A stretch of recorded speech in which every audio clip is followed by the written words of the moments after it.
Salam salam outsiders, débrief du week-end, le débrief commence maintenant.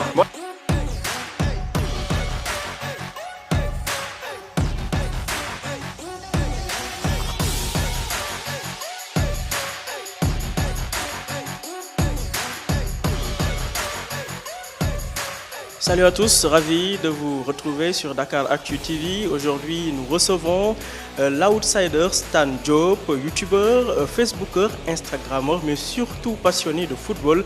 Alors, on va essayer de faire le débrief de tout cela, comme il le fait si bien dans ses vidéos.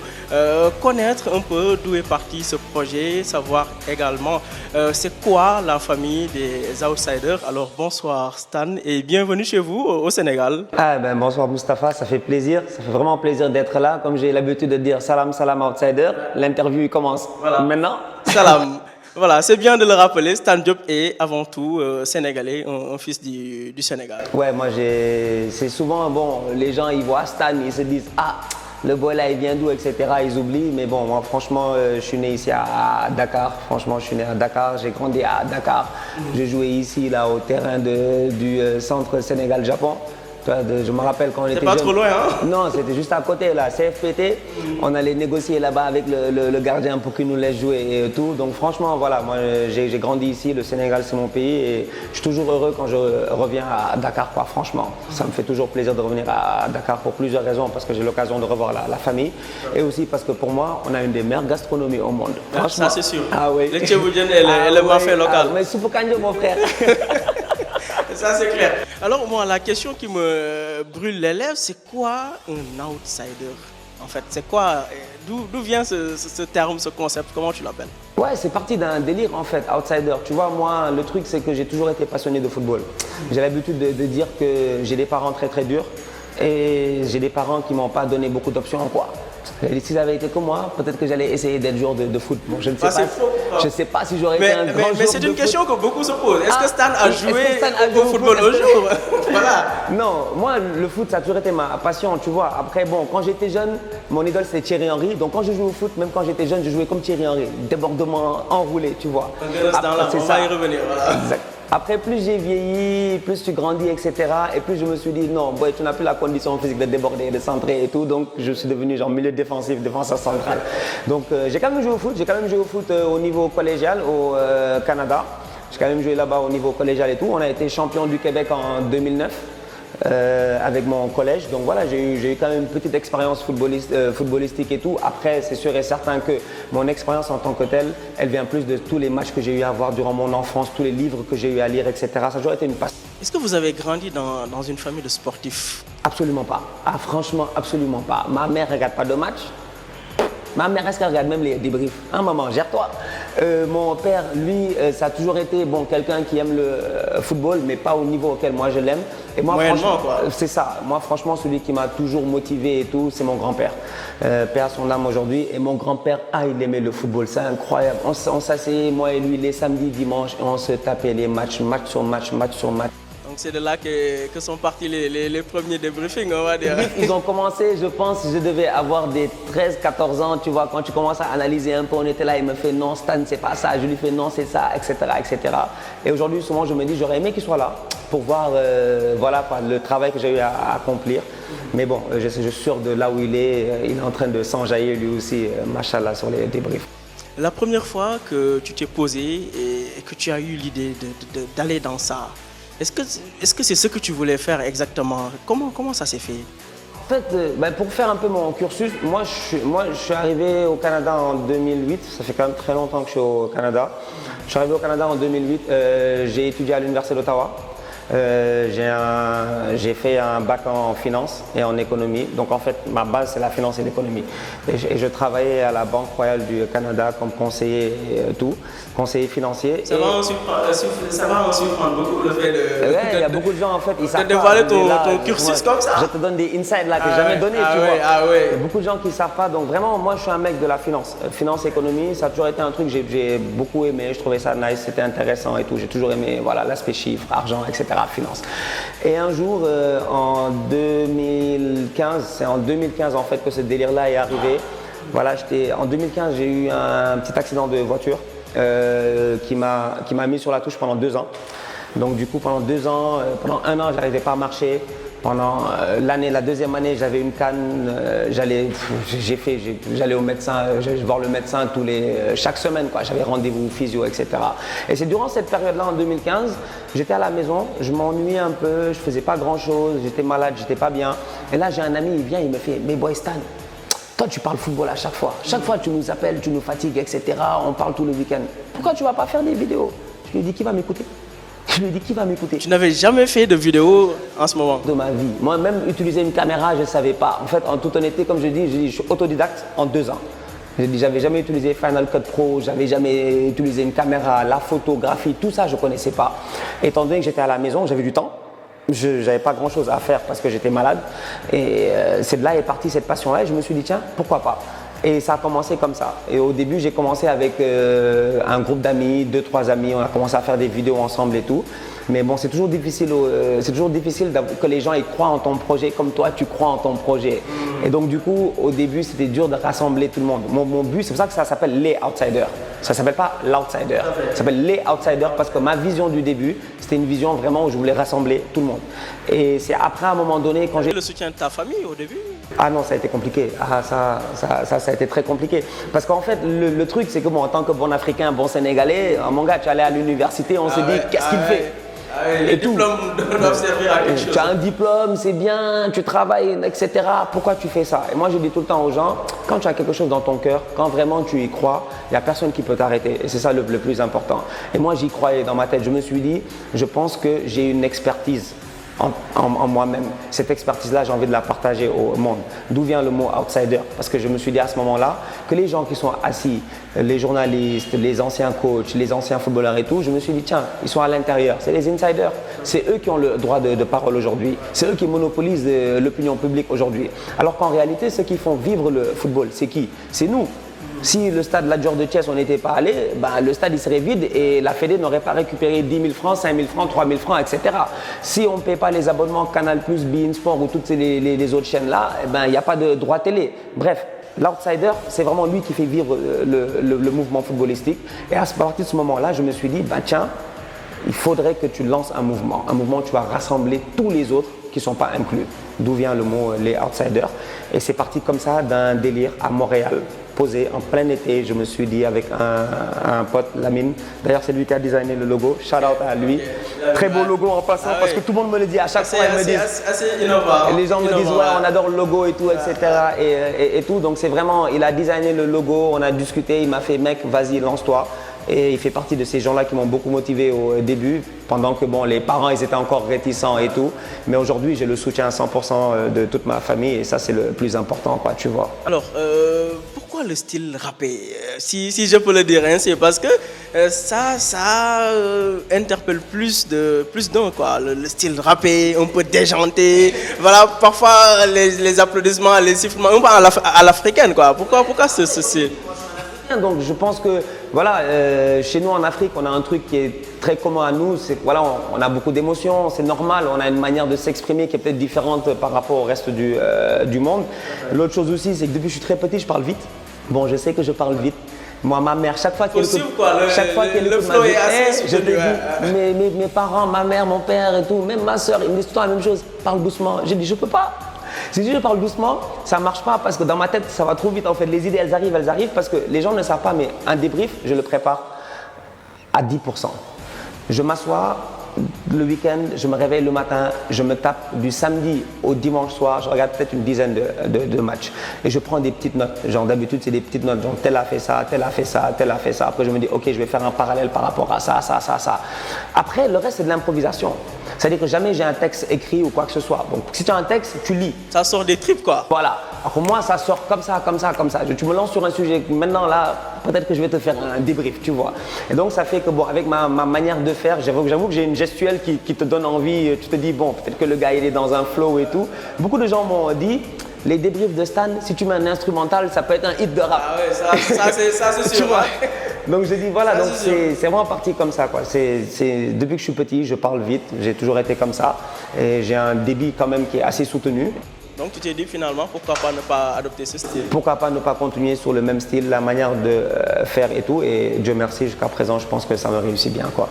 Alors, peut-être une question qui vient souvent, d'où Stan tire ses profits? Est-ce que en tout cas ce travail, l'activité que vous faites est lucrative? Est-ce que vous avez des bailleurs, des bienfaiteurs derrière vous? Comment vous faites? Parce que vous vous déplacez, on voit que vous faites des voyages, vous êtes un peu partout. Comment vous faites?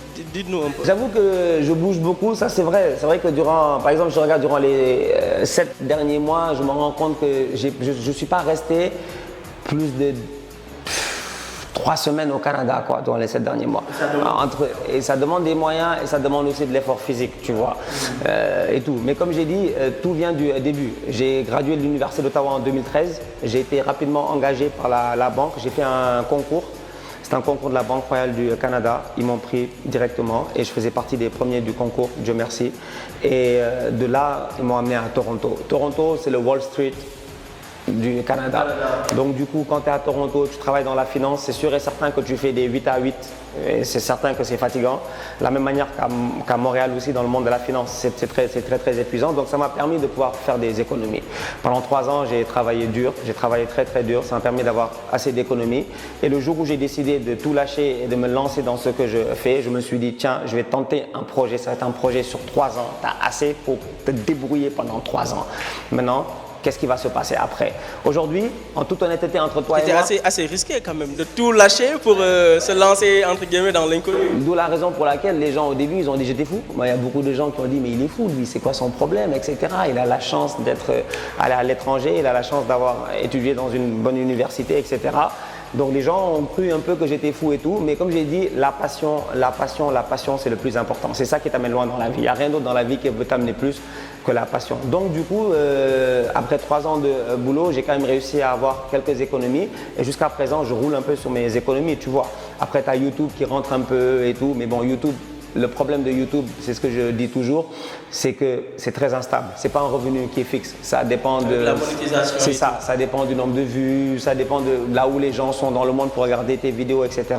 Donc même là, aujourd'hui, en tant qu'aujourd'hui, même je lance un appel. Aujourd'hui, Stan, les outsiders, ils cherchent du sponsoring. Tu vois, que ce soit une grosse compagnie de télécom de la place ou quiconque a envie d'avoir de la visibilité dans un débrief, parce qu'aujourd'hui les débriefs, ils sont vus. Ils sont vus à travers le monde francophone. Et je me dis que c'est un travail qui est apprécié par les gens. Donc derrière, c'est sûr qu'il y a de la place pour avoir du sponsoring et tout. Donc je travaille là-dessus parce que bon, pour l'instant, il n'y a rien. Comme une voiture qui a de l'essence, j'avais le plein, mais là on approche de la fin. Franchement, je vois le clignotant rouge. Le clignotant rouge, il arrive et tout. Donc voilà. Mais comme je dis, la passion, c'est ça qui me motive. Et c'est ça qui me permet d'aller loin, tu vois. Je me dis, je préfère manger des spaghettis sans sauce, aller à Singapour faire quelque chose, que d'aller manger un steak et rester à la maison. Donc c'est ça. Stan Diop pèse quoi aujourd'hui sur les réseaux sociaux, Facebook, YouTube, Instagram? Ouais, ça va vite. En termes de chiffres. Mais ça va vite. Je dis souvent, je me rappelle du premier jour, on était octobre 2016, je pense. Il me semble, c'est octobre 2016 quand j'ai ouvert la page Les Outsiders. Tu vas sur Facebook, tu crées ton email, tu mets un follower, moi, c'est tout. Après, tu invites les amis et tout, etc. et tu espères. Et finalement, 2 ans plus tard, je dis Dieu merci parce que sur Facebook, on est près de 57 000 outsiders. Quand même, c'est quand même très cool. Dans les 57 000 outsiders, tu peux compter près de plus de environ 20 000 Sénégalais qui me suivent. Donc ça fait vraiment plaisir. Après le reste, c'est un peu disséqué par environ 5 000 Camerounais, environ 5 000 Ivoiriens. Le Maghreb au complet, ils sont peut-être 6 000 et quelques. La majorité, c'est des Algériens. D'ailleurs, durant la CAN, ils m'ont pas raté. Ah ouais, la Tahia Jazair, là, ils sont fatigants. Ah ouais, eux… Ils aiment le football comme jamais. Ils sont à fond, ouais. Ils sont à fond et tout. Et ils m'ont beaucoup taquiné durant la CAN. Donc ça fait 57 000 sur Facebook. Sur Instagram, 10 600 followers en date d'aujourd'hui. Et sur YouTube, 23 600 et quelques environ. Elle est quand même grande, la famille des outsiders. C'est une famille qui va bientôt atteindre les 100 000. Comme je dis, le football, c'est difficile. Parce que toi, aujourd'hui, si tu vas me comparer à d'autres influenceurs sur les réseaux et tout, je veux dire, bon, peut-être c'est un peu plus simple quand tu fais quelque chose qui est rassembleur. Le football, c'est quelque chose qui divise. Donc du coup, moi, si tu m'entends parler, je donne mon opinion. Si tu n'as pas apprécié… D'ailleurs, tu te fais souvent attaquer par parfois des followers, des fans qui sont un peu… Mais constamment, tu vois. Moi, je dis tout le temps, moi, je suis un fan d'Arsenal. Franchement, je vis dans la douleur. Mais dès que je parle du Barça, je te dis, moi, Arsenal, comme je dis, Thierry Henry. Il y a toujours une raison à quelque chose. Thierry Henry. Exactement. J'ai dit cette génération-là, Henry, Pires, Lundberg, Vieira, Sol Campbell, Kolo Touré, Eboué et tout. Et c'était une génération moi qui m'a fait rêver. Franchement, moi c'est une génération qui m'a fait adorer le foot, tu vois. Donc c'est sûr et certain que bon, les gens ils me taquinent souvent, ils m'attaquent, etc. et tout, mais c'est toujours de bonne guerre. C'est ça la beauté. Parfois ça peut être quand même assez blessant, vexant peut-être. C'est sûr. Après, comme je dis, quand tu es... Il me semble avoir vu une de tes vidéos où tu faisais ça m'était arrivé intervention du genre. Exactement. Durant la Coupe d'Afrique, il m'est arrivé d'avoir un follower qui, je pense que c'était un follower qui n'avait peut-être pas trop compris le concept outsider et tout. Comme j'ai toujours dit, je dis moi, je donne mon opinion. C'est tout. Maintenant, si tu es d'accord, tant mieux. Si tu n'es pas d'accord, khalas, c'est pas grave. Mais l'essentiel, c'est que j'ai donné mon opinion et j'essaie de le donner d'une manière objective et honnête. Tout ce que je dis, ça vient d'ici. Franchement. Parce que il n'y a personne qui me paye.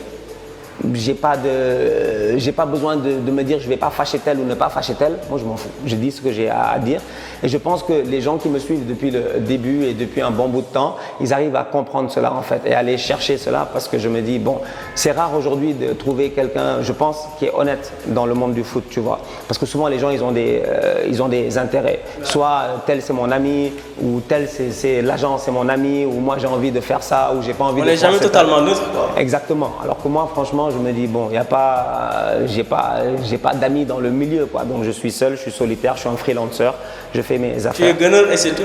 Exactement, c'est tout. Maintenant les gars, gérez-vous. Je suis un fan d'Arsenal. Moi j'en ai marre. Hein. Je suis pas un fan du Barça ou du Real.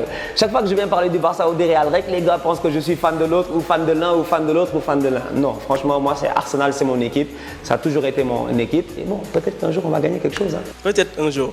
Alors vous avez parlé d'influenceur, un terme qu'on entend assez régulièrement ces temps-ci. Est-ce que Stan Diop se considère comme un influenceur et comment voyez-vous ce terme? Pour vous, c'est quoi un influenceur? Influenceur, pour moi, je dis bon écoutez, c'est déjà une charge lourde à porter. Mon père me dit tout le temps, il me dit Stan, est-ce que tu sais c'est quoi 1000? Il me dit 1000 c'est beaucoup. Hein. Il me dit quand tu as 1000, 2000, 3000, 4000, 5000, tu arrives jusqu'à 90 000, je me dis ah bon, en 2 ans, tout seul, je me dis c'est important et pour moi l'influenceur c'est quelqu'un qui doit avoir un impact dans ce qu'il fait. Tu vois, moi je pars d'un concept. Je ne suis pas venu comme ça me lever un bon matin, faire une vidéo et tout. Je ne suis pas là pour faire rire les gens. Oui, de temps en temps je fais 2-3 blagues dans les débriefs, c'est normal et tout. Mais je ne suis pas dans ce délire-là. Moi mon but c'est qu'à chaque fois que tu écoutes un débrief, à la fin du débrief, que tu réfléchisses sur ce que j'ai dit, que ça te fasse cogiter en fait, que ça pousse ta réflexion beaucoup plus loin.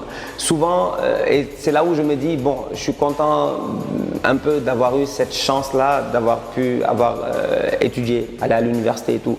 Parce que quand je parle, j'essaie de parler à des intellectuels ou du moins j'essaie de pousser la personne à devenir un intellectuel, tu vois. Mais toujours dans le cadre sportif et dans le cadre footballistique. Ça peut m'arriver dans un débrief de citer un livre, ça peut m'arriver dans un débrief de citer quelqu'un, etc. Toujours pour que les personnes aillent apprendre quelque chose, tu vois. Moi-même, j'apprends tous les jours, tu vois. On n'a jamais fini d'apprendre et ça, c'est le plus important.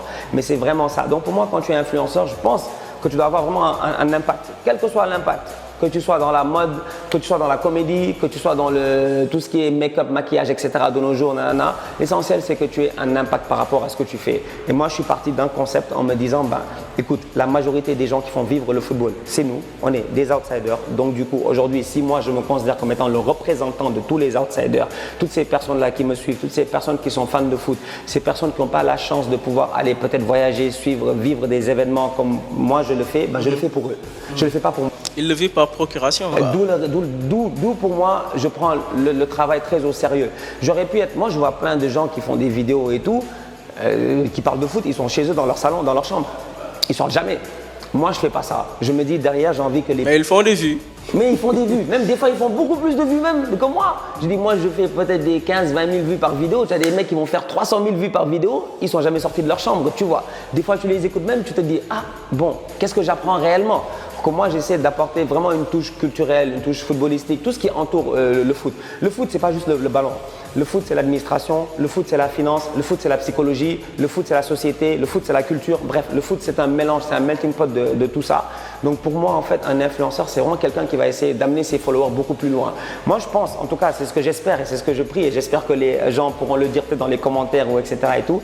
Je me dis, quand tu t'abonnes à la page Outsider, si tu écoutes une vidéo, 2 vidéos, 3 vidéos, peut-être qu'à la fin, tu vas te dire, tiens, j'apprends peut-être quelque chose à gauche et à droite. Et c'est souvent le cas. Et c'est ça le plus important, tu vois. Donc pour moi, un influenceur, aujourd'hui, c'est vrai que c'est nouveau, ça n'existait pas avant. Moi-même, essayer d'expliquer à mes parents, je vais être influenceur. Ils m'ont dit, tu vas influencer quoi, c'est quoi ton Qu'est-ce que tu vas influencer? C'est quoi ton problème et tout. Et même, c'est un terme même en tant que tel que j'aime pas trop, tu vois. Je me dis, c'est compliqué influenceur parce que c'est un terme qui est très très lourd, tu vois. Mais le plus important, c'est toujours de te faire apprendre quelque chose, quoi. À la fin, c'est toujours ça. La prochaine étape, c'est quoi La prochaine étape, trouver un Dans tes sponsoring, projets, trouver voilà. un gros sponsoring. Franchement, comme j'ai dit, j'aimerais bien trouver un gros sponsoring, que ce soit une grosse compagnie de télécom, n'importe quelle compagnie au Sénégal, tu vois, ou même dans le monde qui soit prêt à sponsoriser mes voyages et tout. Parce qu'aujourd'hui, moi, ce que je voulais prouver au monde, c'est que seul, je peux le faire. Pour moi, c'est le plus important. Je me dis, je ne suis pas venu dès le début venir demander aux gens. Non, il fallait d'abord que je prouve mon concept. C'est la chose la plus importante. Comme dans toute chose que tu fais, comme dans tout projet que tu dois faire dans la vie, gestion de projet, première chose que tu dois faire, c'est prouver ton concept. Est-ce que ton concept il est viable? Est-ce que ton concept il va marcher? C'est ça que je voulais faire. Et je pense qu'en 2 ans, j'ai prouvé mon concept. Créer un mouvement, les gens y suivent, les gens ils apprécient et je les remercie beaucoup et jamais je pourrais assez remercier mes followers. Il y a des gens qui me suivent depuis qu'on est 100 sur la page, jusqu'à présent. Et moi le truc, je dis souvent aux gens, je lis tous les commentaires. Tous les commentaires, je les lis. Tous les commentaires sur YouTube et sur Facebook, je lis tout. Après chaque vidéo, je m'assois. Pour moi, c'est comme un livre. Chaque fois que je finis un débrief, d'abord, je regarde mon propre débrief, je revois le débrief comme tout le monde, normal. Et puis des fois, je fais mon autocritique, je me dis, Stan, franchement, des trucs de tocard là, qu'est-ce que tu as dit comme ça? Et après, je lis les commentaires. Le débrief du débriefing. Je fais un débrief du débrief et un débrief des commentaires. Pour te dire à quel point, en fait, je prends ça vraiment très, très au sérieux. Donc, je me dis, aujourd'hui, j'ai réussi à aller à Bakou en Azerbaïdjan pour la finale de l'Europa League. J'ai réussi à aller à Madrid, j'ai pas eu de ticket pour le match, c'était compliqué et tout. D'où la raison aussi où je me dis, à un moment donné, il faudrait que les gens, ils aident un peu, les gens comme moi, tu vois, nous aider à ce qu'on puisse avoir une passe presse, des passes médias et tout, pour nous faciliter la tâche. Avoir un statut en fait. Un statut, il y a plein de jeunes qui me suivent et tout. C'est dommage, je suis allé à la Coupe d'Afrique pendant 1 mois et j'ai pas pu aller à une conférence de presse. Et pourtant, Dieu sait que j'ai fait plus d'une 30aine de matchs. Je te jure, j'ai fait tous les matchs que tu puisses imaginer. En plus des matchs du Sénégal, j'ai fait les 3 villes. J'ai fait Ismaïlia, j'ai fait Le Caire, j'ai fait Suez. La seule raison pourquoi j'ai pas fait Alexandrie, parce qu'à chaque fois, le Sénégal jouait. C'est tout. Donc c'est pour te dire à quel point en fait je me dis, tu sais, tu dépenses beaucoup d'énergie. Donc pour moi, j'ai prouvé mon concept. Singapour aussi, ça a été un moment qui a été très très bien, très important parce qu'il n'y avait pas beaucoup de médias. D'ailleurs, beaucoup de médias, ils ont repris mes images, ils m'ont pas donné de crédit. Les gars, gérez-vous, faites un effort quand même, franchement, parce que c'est un travail qui n'est pas gratuit, c'est un travail qui est très très difficile. La rémunération, elle n'est pas forcément là pour le moment, mais c'est la passion, comme je dis toujours, c'est la passion qui te drive, c'est elle qui t'amène le plus loin possible. Donc pour moi, dans les prochains mois qui s'en viennent, c'est continuer à voyager, continuer à faire voyager, continuer à faire découvrir aux gens des nouveaux endroits dans le monde. Cet été, il y a l'Euro 2020, j'espère bien y être. J'espère avoir une passe presse, on va essayer de voir avec l'UEFA, bref. Mais c'est pour dire quoi. Faut toujours essayer. C'est ça, c'est ce genre d'événement-là que j'ai envie d'aller couvrir pour les followers. Et toujours aussi leur faire visiter des pays qu'on n'a pas eu l'occasion de visiter. Je suis allé en Azerbaïdjan, je ne connaissais pas. J'ai fait un vlog voyage, les gens ils ont apprécié, beaucoup de gens ont pu découvrir Bakou et voir les beautés de Bakou, etc. Le Caire c'était la même chose, Singapour c'était la même chose, donc j'essaie vraiment d'œuvrer et de travailler vers ça. Et peut-être un jour devenir notre propre média indépendant. Aujourd'hui j'ai 3 administrateurs qui travaillent sur ma page, ils le font bénévolement en plus parce que j'ai même pas les moyens de les payer et c'est pour ça que je les remercie beaucoup parce que pour moi c'est juste extraordinaire en fait, c'est ça qui montre la force du mouvement Outsider, c'est des gens que je ne connais pas. Je les ai rencontrés sur la page. C'est des boys qui commentaient et qui étaient anormalement pertinents. Je les ai contactés privés. J'ai pris leur numéro de téléphone. Je les ai appelés. Je leur ai dit, est-ce que tu veux devenir administrateur? C'est tout. Aujourd'hui, j'en ai 3 qui gèrent l'affaire, qui sont très très sérieux, qui sont très très bien. Et Inch'Allah, si demain on arrive à un certain niveau, c'est sûr et certain que ils seront les premiers qui feront partie de l'équipe Outsider Media. Donc j'essaie d'aller vers ça, un de ces 4. Dieu seul sait où est-ce que ça va m'amener, mais on continue à travailler, à cravacher, ça c'est le plus important. Comme je dis, suivez votre passion, c'est le plus important. voilà kon ñu lay jaajëfal ñu terminer en wolof jaajëfal la remercier la ci nangul lu ñu nangul invitation dama la bëggoon tooñ ci li ngay supporter Arsenal mais jox nga ma explication bàyyi ma sedd kon nga may ñu salaam bi rek ñu yëgati. kon salaam outsider maa leen di gërëm di leen sant Sénégal yëpp franchement di leen gërëm di leen sant si soutien bi si ni ma gars yi di dimbalee si message yi ak yëpp parce que gars yi bon maanaam du ma am temps répondre ñëpp mais xam leen ni que message bu nekk su ma ko recevoir sincèrement day seddal sama xol donc voilà bon ngeen continuer di liker di partager comme je dis souvent à la fin des débriefs abonnez-vous partagez-vous faites-vous plaisir activez la cloche sur YouTube n'oubliez pas c'est un mouvement c'est les outsiders c'est pas mon mouvement à moi. Comme j'ai dit, sinon je l'aurais appelé l'outsider. Mais non, c'est les outsiders. On est nombreux, donc voilà. Donc continuez à liker, à partager, follow. Et Inch'Allah, j'espère continuer en 2020 et vous donner encore un contenu beaucoup plus dope. On l'espère tous pour lui, on l'espère tout simplement pour la famille des outsiders. Nous recevions ici Stan Diop, youtubeur, comme je l'avais dit, Facebooker, Instagrammeur, tout ce que vous voulez, mais tout simplement passionné de sport, mais passionné de football. En tout cas, ce fut un plaisir de le recevoir ici, Stan, qui était de passage dans les locaux de Dakar Actu. On espère que vous avez apprécié ces moments d'instant, d'échange. On espère tout simplement que vous avez aussi pu découvrir un peu celui qui se cache derrière ces débriefings déjantés. Merci d'avoir suivi et rendez-vous pris pour d'autres ITV.